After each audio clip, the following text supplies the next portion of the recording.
तो हेलो दोस्तों, मेरा नाम है भाविन और आज मैं एक्सप्लेन करूंगा एक ऑनगोइंग कोरियन ड्रामा जिसका नाम है सी you in my 19th life. तो चलिए स्टार्ट करते हैं। ड्रामा स्टार्ट होता है और हमारी फीमेल लीड बान जी यूम एक सी के पास रॉक के ऊपर खड़ी है और हमें बताती है कि वो बाकी सबसे अलग कैसे है, और हमें स्क्रीन पर उसकी पास्ट लाइफ के फ्लैशेस दिखाई देते हैं। और अब हम मिलते हैं 9 साल की जीयूम से, जिसे अचानक अपनी सारी पास्ट लाइफ्स की मेमोरी याद आ जाती है। और यही उसकी स्पेशल गिफ्ट है कि वो जब 8 से 10 साल की होती है उसे अपनी सारी पास्ट लाइफ्स याद आ जाती है, और अभी ये उसकी 19th लाइफ है। अभी वो एक गरीब घर में पैदा हुई है और उसके पापा को दारू और जुआ खेलने की आदत है। इसी वजह से उसकी माँ घर छोड़ के चली जाती है और जियूम अपने पापा के साथ रहती है। लेकिन अपने पास्ट लाइफ्स के नॉलेज और स्किल्स की वजह से वो बहुत फेमस हो जाती है, जिसमें वो एक ऐसी बच्ची के रूप में निखर के आती है कि जिसे स्पेन का फेमस डांस आता हो, कई सारी लैंग्वेजेस आती हो और म्यूजिकल इंस्ट्रूमेंट भी बजा लेती हो। लेकिन उसके बनाए हुए सारे पैसे उसके पापा ले लेते हैं और जुए में उड़ा देते हैं। अब इन सब के बीच में इस बच्ची को सिर्फ स्योहा को देखना है, जिसे वो अपनी 18th लाइफ में मिली थी, लेकिन एक कार एक्सीडेंट में उसकी मौत हो गई थी। जियूम घर से भाग जाती है और एक रेस्टोरेंट में जाती है जहाँ पर एक लेडी वो रेस्टोरेंट चला रही होती है। अब हमें यह पता चलता है कि जियूम अपनी 17th लाइफ में उस लेडी की अंकल थी जो उसे बहुत प्यार करते थे, लेकिन बीमारी की वजह से मर गए। अब जियूम उस लेडी को उसकी सारी पर्सनल डिटेल्स और मोमेंट्स बताती है ताकि वो यकीन कर ले कि वही उसके अंकल है। वो लेडी जिसका नाम एयोंग है वो उसकी बात मान लेती है। फिर जियूम उसे स्योहा के बारे में बताती है, जिसमें हमें दिखाया जाता है कि दोनों जब पहली बार मिले तब जूवोन यानी कि जियूम का उस 18th जन्म में वो नाम था, वो पेंटिंग कर रही होती है एंड स्योहा उसकी पेंटिंग गलती से गिरा देता है। उसके बाद जूवोन स्योहा के घर पे जाती है, तब वो स्योहा को दोबारा देखती है और उसके बाद उसका कैरेक्टर उसे इंटरेस्टिंग लगता है।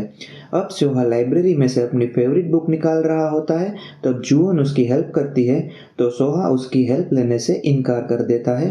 तब उसको जूवोन एक मैजिक ट्रिक दिखाती है और अपना सीक्रेट भी बताती है, लेकिन सोहा को लगता है कि वो एक विच है, लेकिन इसी बहाने दोनों अच्छे से घुल मिल जाते हैं। अब हमें यह दिखाया जाता है कि सोहा की माँ बीमार है और ज़्यादा दिन नहीं जीने वाली, और वो जूवोन को सोहा का ख्याल रखने को कहती है।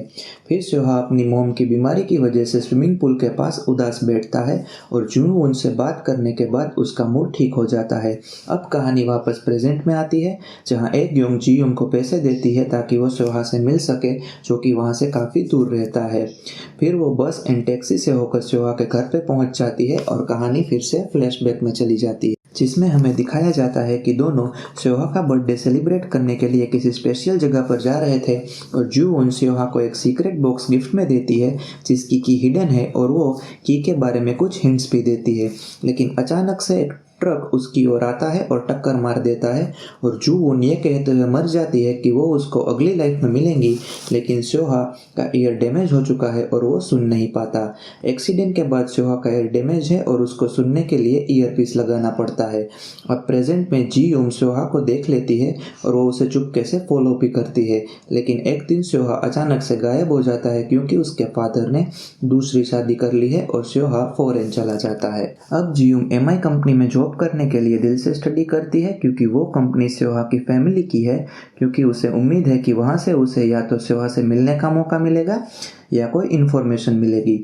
और जब तक वो 24 साल की हो जाती है उसकी पोजीशन कंपनी में बहुत अच्छी हो जाती है और दूसरी कंपनी वाले भी उसे जॉब ऑफर करते रहते हैं, लेकिन वो सारे ऑफर्स रिजेक्ट कर देती है। उनमें से एक कंपनी है देवहान मोटर्स, जो कि एमआई की राइवल कंपनी है। अब जियूम को पता चलता है कि सोहा वापस कोरिया आ चुका है, तो घर जाने की बजाय वो सीधा होटल पे जाती है जो सोहा की माँ चलाया करती थी। वो होटल जाके सोहा से मिलती है, लेकिन कोई बात नहीं होती। सोहा को होटल रिवाइव करना है और उसके पिताजी उसे स्ट्रेटेजिक प्लानिंग टीम का हेड बनाते हैं, और इसी वजह से जियूम उसी होटल में अप्लाई करती है। उसका रिज्यूम देख के सोहा उसे इंटरव्यू के लिए बुलाता है और थोड़े बहुत क्वेश्चन आंसर के बाद जियूम उसे पूछ लेती है कि क्या वो उसे डेट करेगा, और सोहा ये सुन के सरप्राइज हो जाता है।